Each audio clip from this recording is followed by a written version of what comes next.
All right, SKT versus KingZone, game number 2. In game 1, we just saw David versus Goliath, where KingZone came back from what should have been a pretty unwinnable position.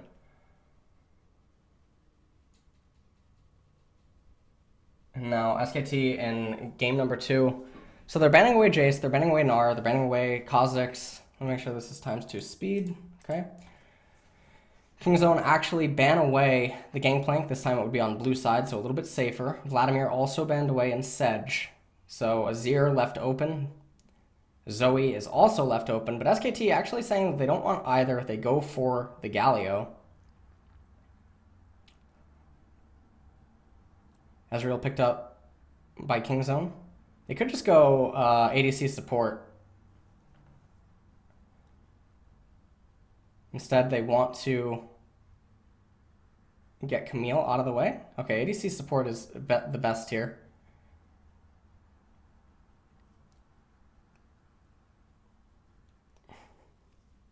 And the reason that ADC support is the best here is because you have dual counter pick, and BDD is with the mid lane champion pool being so wide open, you have so many options available to you. So just getting this out of the way right now is really good. And Ezreal Braum is pretty flexible. They're on red side. SKTelecom responds with Camille and Callista, and now KingZone gonna actually make sure that they actually pick up the Azir, and now they can do whatever they want. They're probably giving the credit for the Galio to be mid lane, even though Camille jungle is a pretty real thing, so there is flexibility. Jax being taken away. And this is something that I think that we'll actually begin to see more of, however, maybe not when Nunu exists. But I think that Jax is a pretty misunderstood jungler right now. I think he's up there with Shyvana, except he just offers so much more.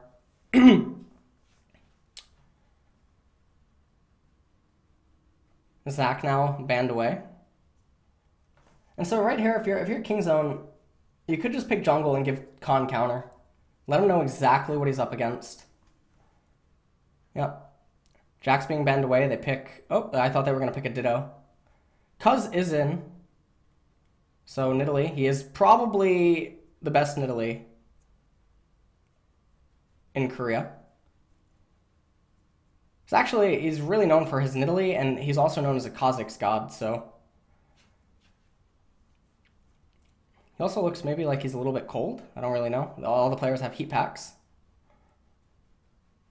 So they end up picking Tahm Kench and Rengar, so that is going to be a Camille top. So they have Camille Galio. This is a pretty old team composition. Everyone knows what it's like. And I love that Khan is just like, you know what, give me Fiora. So SKT is looking for a knife fight, or KingZone looking for a knife fight. It's not top Rengar. Top tank Rengar. That would be really weird. Okay. So jungle Rengar. So basically, the explosiveness in this team composition comes out at level 6. They have so many playmaking abilities. They have so many... So let's just pause. You have explosiveness, top half of the map.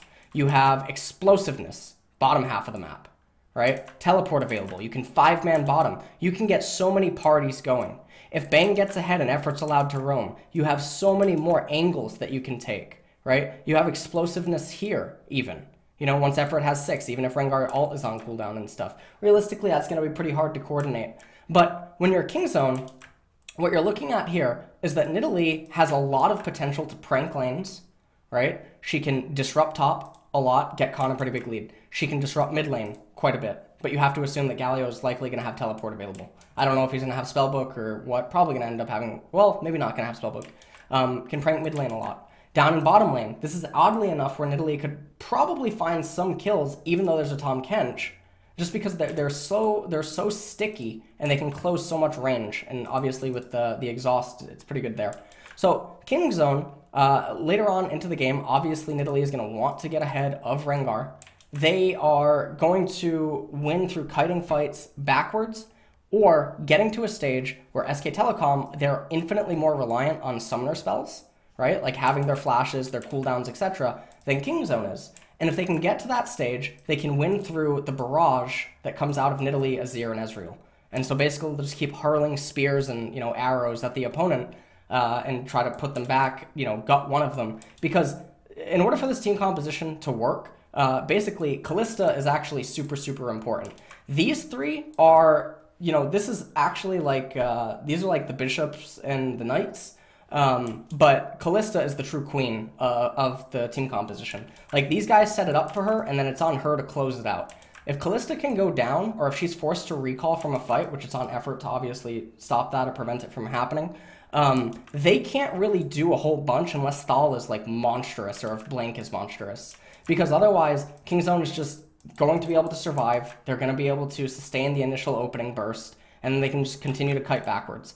Now, the fortunate thing here, Prey, beautiful Iceborne Gauntlet, really plays against the 1 and 2 item spikes that SKT's team composition loves, and he's going to be able to ramp into that so easy. And being that he's on red side, it further plays into making it that much more difficult for SKT to coordinate anything against the bottom half.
Okay.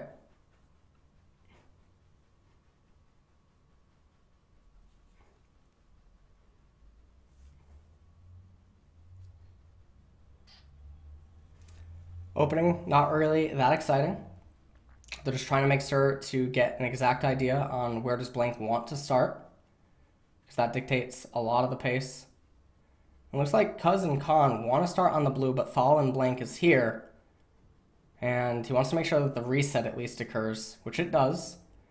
Blank, however, are going to be able to go straight over to the Wolves, and Cuz is definitely falling behind. Oh, God.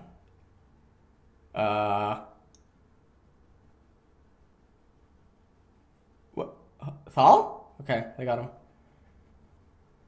So, Cuz is super far behind. Now, as soon as this kill happens, first thought, as Blank, you got a few options, right? Let's take a look at where this kill occurs. You got 10 seconds, okay? You don't have smite, which means red is off limits, okay? Well, it doesn't mean that it's off limits, but if BDD then backs up, like if he shoves in Faker, and then he backs up, you just wasted time. You're going to blast and cone over the wall. You're not going to get value there. You could go down river, and you could probably go into Wraiths, because you're able to just clear it with your, you know, you're able to clear it with your W and whatnot. And you can just go off from there. If BDD backs up there, it's not as much of a risk because you're within close proximity to mid that you can just turn around. Like, interesting, it's different to do this because there's less volatility, right? This is a much heavier commitment than taking the small rates here, especially if you entertain that Elisa's route or Nidalee's route might just be like that, right? Might just be this blasting cone. Okay, now if you suspect that Cuz is actually just gonna, you know, be like this, level 2, hit this, and then, you know, go like that, if you think that that's gonna end up being the route, then by all means, yeah, you go boom, boom, and then after doing this, you can one-up Cuz, and you can basically walk through mid, you can prank it, and go right into your right-hand side jungle. And then if you end up doing that, you can move into right-hand side river, you can look to get the Scuttle Crab, you can capture the Scuttle Crab. Nidalee is pretty good at being slippery and moving around that. But then, as long as effort is like on the same page with Bang or whatever, you can basically completely asphyxiate Nidalee on the right-hand side. Then, you can back up, and you could recall, and then just go like this. That would be a completely fine arc, because then it lets you path right back up into top, which, if you, again, predicted that Nidalee went to the right-hand side, you're now matching her jungle clears. and you end up retaining an advantage. The alternative is what it seems like Blank is going to do. So he'll come down into blue. He probably actually shouldn't do blue right away. He should probably just do boom, boom, recall, and then he can come here and he can do boom, boom, and then he can come out and then he can look to get vision. But the thing is that if he does this route and Nidalee does this, he's still on the right-hand side of the map along with Nidalee, but he's not really going to get that much value. And if he ends up being spotted on a ward, they know his exact route, and that can be really problematic for a Rengar.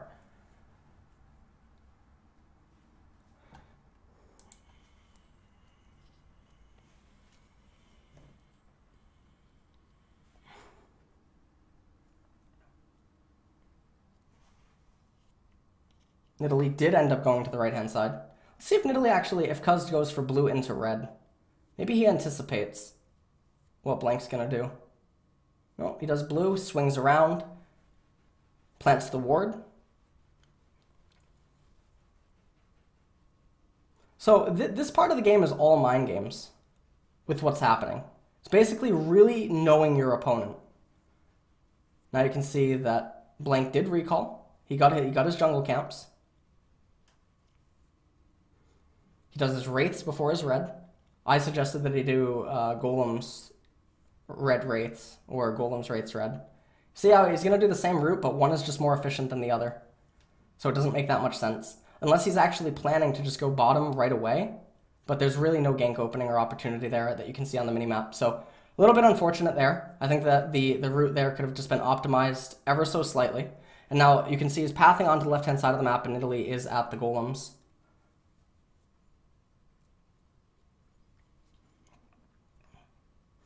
Blank trying to just get vision control. So Nidalee not in a very good spot. Now Blank able to path in to a side of the jungle that's respawning. Nidalee is definitely behind on tempo. No opening for her anywhere. Blank's going to come up here. He's going to get the intel on the golems.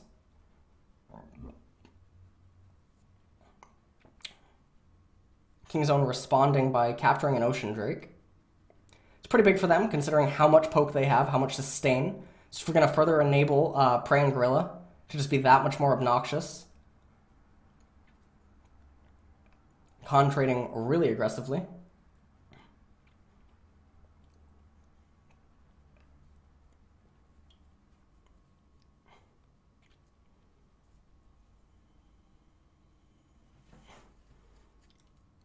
Spellbook coming out by Bang. Effort has it as well.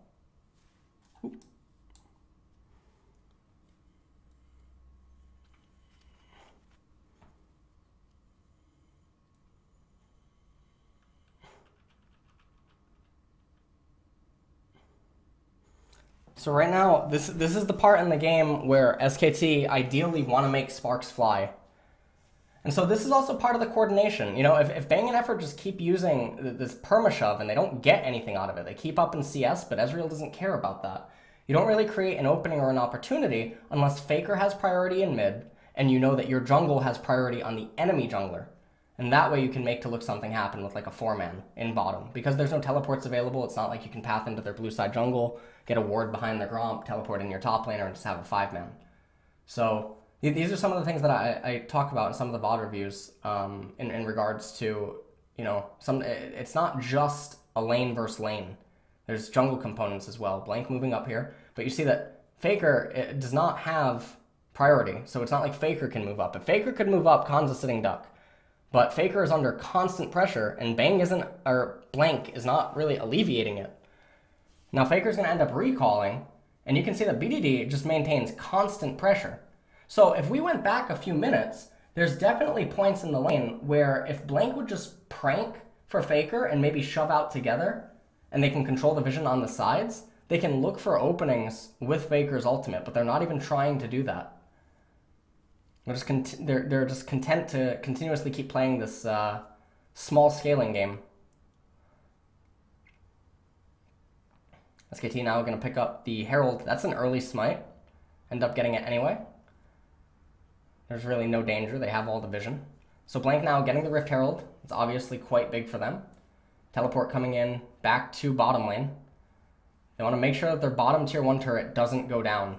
And I really like this tactic to maintain your turret's presence. Oh, Cuz ended up messing up. He's dead. And oh, here comes an ultimate here. You can see the Faker's not really here. He could not help out anyway. This would be one of those instances where if you have to use Faker to only just get 1 kill, if you don't get anything else out of it, you're not really gaining that much. Now, in this case, you know, they have the Rift Herald on Rengar, so they can probably convert it into something else, but you could lose a lot of turret HP.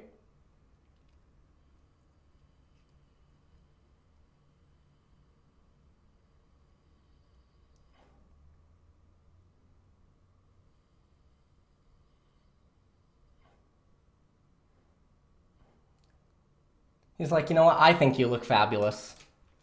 Mr. Brown and Khan got along famously.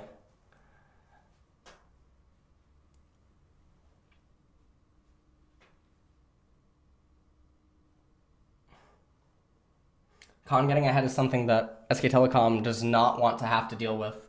If Khan can get too strong too quick, then it creates this added pressure where it's really make or break for a lot of the trades. Yeah, right there. There you go. And what I mean by that is, like, SKT cannot just take, like, simple trades. They can't just go for blank Faker Thal combos, get a kill, and then get nothing off it, because Fiora is just basically going to be like, okay, I'm going to get the same gold value inside of the slip push, and I'll get some damage on your turret. They summon the Herald in mid lane. There's no one there with it. And, he's doing this, and they're going to get damage on it, but realistically, that tier 1 turret is so crucial for KingZone. Azir, utility mages, that tier 1 turret, Talia, Azir, Xerath, Victor, Orianna, that turret is not just a normal turret. That is basically a thorn in your opponent's side. It offers so much safe haven, so much control, and it really dictates, a lot of the strength that can even be gained against you on the left-hand side. Coming in mid.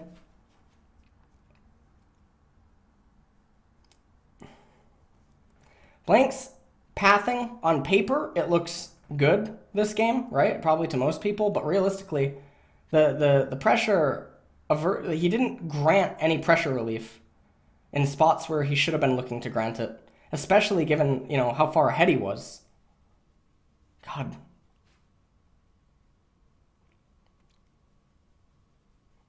He's drawing so much attention up to top lane. And see, like, this is one of those spots where, remember what I just said, even if you have to draw in Faker to get another kill, you have a really big problem, right? You're bringing in Faker, using his ultimate, Azir gets freedom in mid lane, Cuz isn't even here, and then look at what's happening bottom lane. Even though you get a kill and you have assists, realistically, it's not worthwhile enough. And then because KingZone, interestingly enough, are the scaling comp, doing trades for turrets and stuff, it's not going to be that great, especially a trade for a tier 1 for a tier 2. Lots of damage onto multiple turrets. KingZone is super, super far ahead right now. Almost got prey, not quite. And now, this is that stage of the game also where SKTelecom, they're super reliant on their cooldowns and their summoners, and they don't have any to utilize right now. Fortunately for them, a Cloud Drake's coming up, so it's not the end of the world. The problem with a Cloud Drake, however, is Nidalee, Azir, and Fiora. That's really, really obnoxious. They're definitely going to make use of both of them, and obviously the Ocean Drake is going to help once they get the Baron.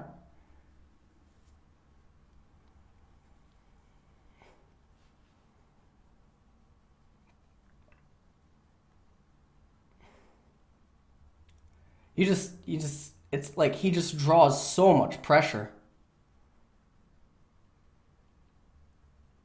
God. And that's what I mean. You commit so heavy and you lose out elsewhere. Like, even if they get Khan, let's just rewind this.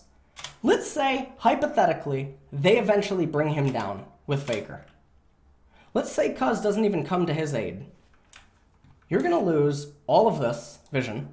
You're going to get this shoved in. You're going to lose control over left-hand side. You're losing control up in top lane. You're going to get damage on the bottom tier 1, but it's a really, really big investment. And it's not one that you're trading for well enough. You know, you're getting something, but it's just not worth what you think it is.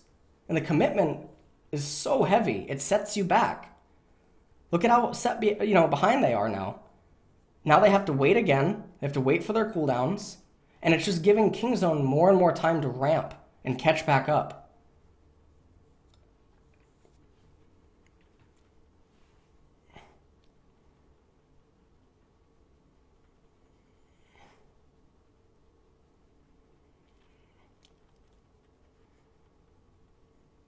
I just realized King Khan. That's pretty good. KingZone.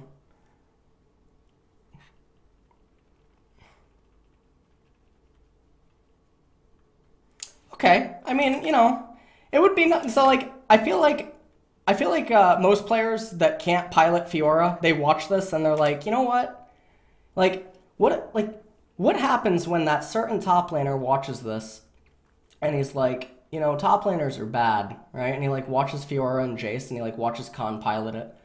And it's like, huh, you know, maybe if I could pilot that champion like this, maybe, you know, we might actually be calling for nerfs, not the other way around.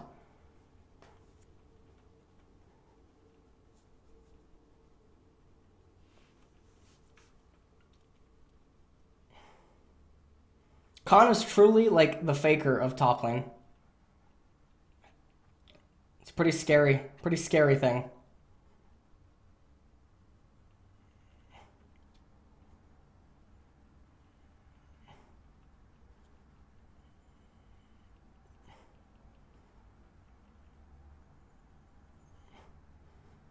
And at this stage of the game, I mean, SKT, they needed to be ahead in gold. They could be even right here if the setup was really good. They would have to outwiggle KingZone in a setup. But KingZone is just light years ahead. They're so far ahead in gold. They're up in Drakes. Another Ocean Drake. Further plays into, you know, bloody fights that end up backing up. God, just...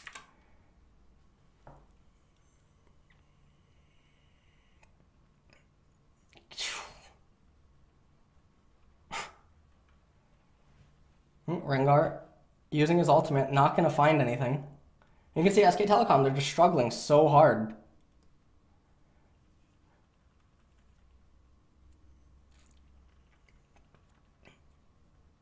Now, if they had a lane kingdom in bottom, maybe they could have done some stuff different. Like if you want to change the bottom lane it's so much pressure. KingZone going to be able to pick up the Baron now. I mean, this is all but over.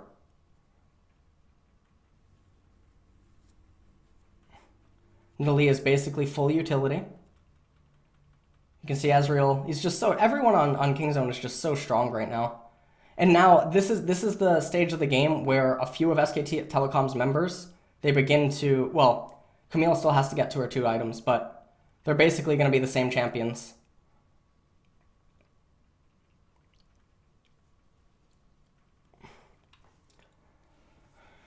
And so when you look at this game, and you really have to go back to how was laning phase being manipulated by the laners relative to their jungler and their jungler's advantage. And then you have to look at, you know, Blank's roots, and you need to warp them up a little bit so there wasn't so much pressure. They couldn't even ever look to utilize Faker. And then Rengar was basically irrelevant as well, for the most part.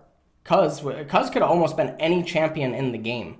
The fact that he's a Nidalee here is sort of just, you know, it's adding insult to injury because it's giving that poke. If he was Jax or something, you know, obviously it'd still be really good for KingZone.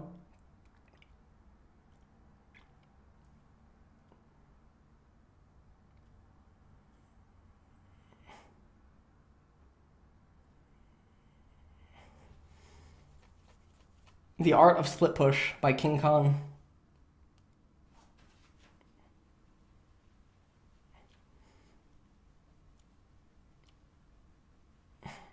Khan's telling Thal, maybe consider Turkish League. Alright. Oh god. All right, well, that was it. That was a massacre. I mean, this was so, this looks like, I mean, this was almost a scuff film, okay? This was such domination. Once the early game, you know, there was some hiccups and blunders, you know. But I mean, from Cuz, obviously level 1, Blank didn't do anything. Blank, you know, I wonder how practiced they are on this team composition with Thal and with effort. You know, this is a pretty common type of team comp from last year, but they don't seem very comfortable piloting it. Faker was under constant pressure. He never really could get out of that phase. There wasn't enough pranks or pressure ganks, prank, being, you know, done by Blank to help Faker out. They needed to open him up. And then I think the way that Bang and Effort was playing the bottom lane phase, I mean, at some points it was good, but then other points there's just a lack of coordination missing from the mid lane component. And so the pick ended up not really being utilized. So, really good by KingZone.